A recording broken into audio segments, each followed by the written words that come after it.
Hello, আসসালামু আলাইকুম। সবাই কেমন আছেন? আজকে আমি বাসায় একদমই একা। আমার ছেলে আর আমি। আমার ছেলে তো আমার পিছন থেকেই সরতেছিল না। সারাক্ষণ আমার পিছ পিছ হাঁটতেছিল। কোনোভাবেই ও আমার পাশ থেকে সরতেছিল না। আমার হাজব্যান্ড অফিসে ছিল, আমার শ্বশুর বাসায় আসছে। আমার হাজব্যান্ড অফিস থেকে এসেই বলতেছিল যে আজকে তার ইফতার পার্টি আছে। তো আমি বললাম যে ওকে একটু নিয়ে যাও সাথে। ও বাসায় থাকতে থাকতে ও বোরিং হয়ে যাচ্ছে, ওর মনটা খুবই খারাপ লাগতেছিল। ও বাসার থেকে বের হওয়ার জন্য অস্থির হয়ে যাচ্ছিল। এর জন্য বললাম ওকে একটু নিয়ে যাও। ও বলল আচ্ছা ঠিক আছে, ওকে রেডি করে দাও। আমার আমার হাজব্যান্ড আমার হাজব্যান্ড বললো আচ্ছা ঠিক আছে, তাহলে ওকে রেডি করে দাও। ওকে রেডি করে দেওয়ার পরে বাসা থেকে চলে যাওয়ার পরে আমার এত খারাপ লাগতেছিল। আমার বাসায় আর কেউ নাই, আমি আর আমার শ্বশুর, এই দুইজন মিলে আমরা ইফতার করেছি আজকে। আমার শ্বশুরেরও মনটা খারাপ ছিল, আমারও মনটা খারাপ ছিল। দুজন একটু একটু করে কথা বলতেছি আর ইফতার করতেছি। দুজনের ভিতরেই খারাপ লাগা কাজ করতেছিল, কিন্তু কেউ কাউরে বলতে পারতেছিলাম না যে আমাদের খারাপ লাগতেছে। আমার শাশুড়ি থাকলে হয়তো বা এতটা খারাপ লাগতো না। আমার শাশুড়িও ওনার ছেলের কাছে, ছোটো ছেলের কাছে গেছে বাসাটা গুছায় দেওয়ার জন্য, সাথে আমার দুই মেয়েও গেছে। এর জন্য আরও বেশি খারাপ লাগতেছিল। ওরা থাকলে হয়তো বা আমার ছেলেটা এত খারাপ লাগতো না। ও মানে একা থাকতে থাকতে এই 3-4 দিন ও অসুস্থ হয়ে যাচ্ছিল। ও খালি বারবার বলতেছিল জিনাত কোথায়, জাফরিন কোথায়, জাররা কোথায়। আমার এগুলো শুনলে এত খারাপ লাগতো। আর বলতো আম্মু যারা কি নানু বাসায় গেছে। আমার মানে এটা বললে আরও বেশি খারাপ লাগতো। মনে হতো যে আরে ছোট ছেলেও বুঝতেছে না ওরা যে চলে গেছে। এতগুলো বছর যখন আমরা একসাথে ছিলাম, আসলে কখনো আমরা বুঝতে পারিনি আমাদের আলাদা থাকতে হবে। আমরা মানে পরিস্থিতি শিকার হয়ে গেছি। এখন কী করবো? আমার দেবর এখন আসা যাওয়া করতে ওর কষ্ট হয়, এর জন্য ও হচ্ছে বাসা নিচ্ছে।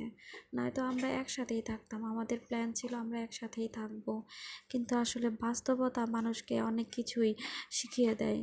বাস্তব আসলে অন্যরকম, আমরা ভাবি একরকম, ভাবনার সাথে কিন্তু বাস্তবতার কোনো মিল থাকে না। এটাই বাস্তব, মেনে নিতেই হবে। একটা ডিম দিয়ে আমি আমার শ্বশুরের জন্য এখন এই ডিমের চপ বানাই দিব। আমার খেতে ইচ্ছা করে না তেমন একটা, আমার শ্বশুরের জন্য আমি ডিম চপ করে দিব। অল্প একটু সবজি কাটলাম যাতে রান্না করতে পারি, কারণ এখন খাওয়ার তো কেউ নাই, শুধু আমি আর আমার শ্বশুর খাবো। আমার হাজব্যান্ড আবার সবজি টবজি অতটা খেতে চায় না। মুড়ি খেতে বসে এত খারাপ লাগতেছিল যে মুড়িটাও মুখে দিতে ইচ্ছা করতেছিল না। একা একা খেতে আসলে কোনো কিছুই ভালো লাগে না। একসাথে যখন খাই তখন মনে হয় যে বেশি খাওয়া হয়ে যায়, আর একা একা যখন খাচ্ছিলাম তখন ফুরাচ্ছিল না। এই হলো আমার অবস্থা।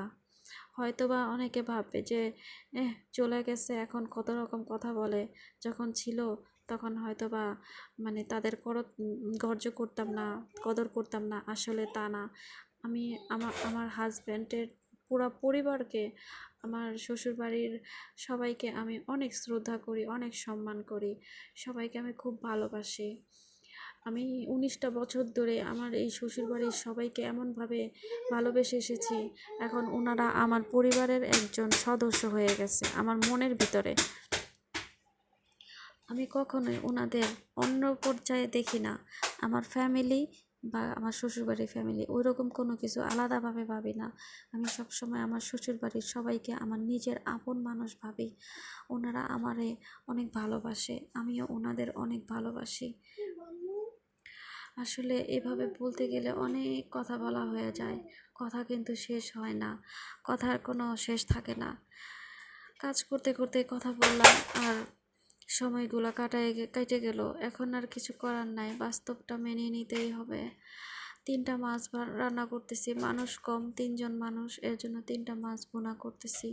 এই 3টা মাছ দিয়েই মনে করেন যে খাওয়া দাওয়া হবে, কিছু করার নাই এখন। মানে সবাই নাই, এতগুলো মাছ রান্না করতাম আগে, আর এখন একটা মাছ, 3টা মাছ রান্না করতেছি। পাতিল ভরা মাছ খেত, রান্না করতাম, সবাই খেত।